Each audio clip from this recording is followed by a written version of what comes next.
Okay, so today we're talking about karst topography and specifically Mammoth Cave in Kentucky. Um, Karst landscapes are developed when groundwater mixes with carbon dioxide in the atmosphere. This rainwater will come down onto a mountainside, penetrate through the rock, and as it's penetrates through the soil into the rock, and if it meets, say, limestone or any calcium carbonate, it will dissolve over time. It will dissolve away that rock. This will leave large caverns. So I drew a little diagram to try and describe what I'm saying. So we have the surface of the earth, and then the rainwater comes down, penetrates the rock, and it will follow channels and dissolve away limestone on the way.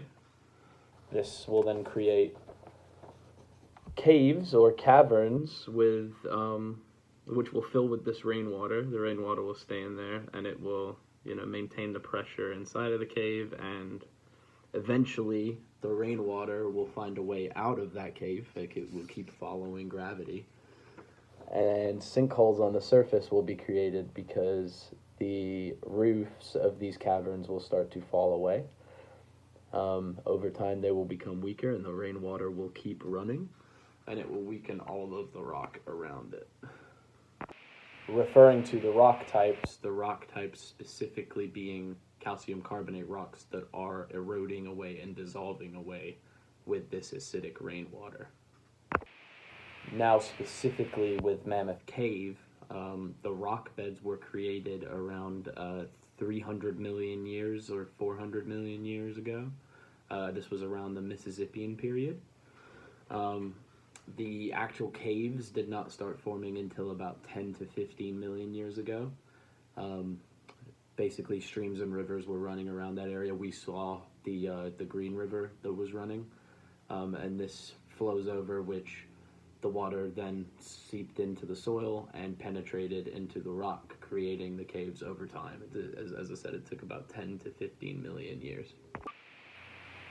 Again, Mammoth Cave was created as the caves because after the last ice age, they believe that when all the ice melted away and receded, that the rivers flowed a different path afterwards, meaning that the water that was running through Mammoth Cave, the supply of water has ceased to exist, so therefore the water will find a way out of the cave. It will keep following gravity, and these caves become dry and will begin to fall apart and create the caverns that we walked through while we were in Kentucky.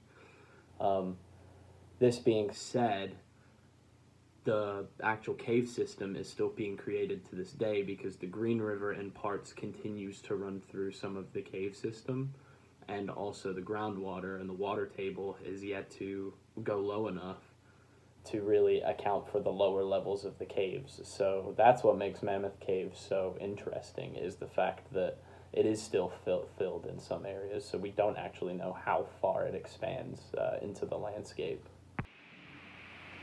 Mammoth Cave actually brought back a lot of memories for me. When I was growing up in England, we actually grew up in an area right next to a karst landscape in Yorkshire. I believe it's the Yorkshire Dales.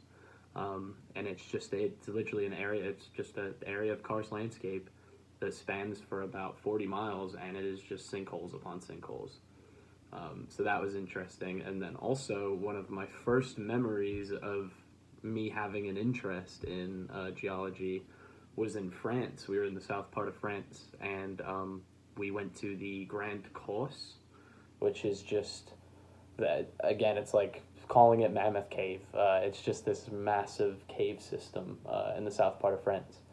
And I remember seeing stalagmites and stalactites, at the age of 5, 4, and just remembering that, man, this is cool. And maybe that's where my love for geology came from, but I thought that was a nice little note to add in there.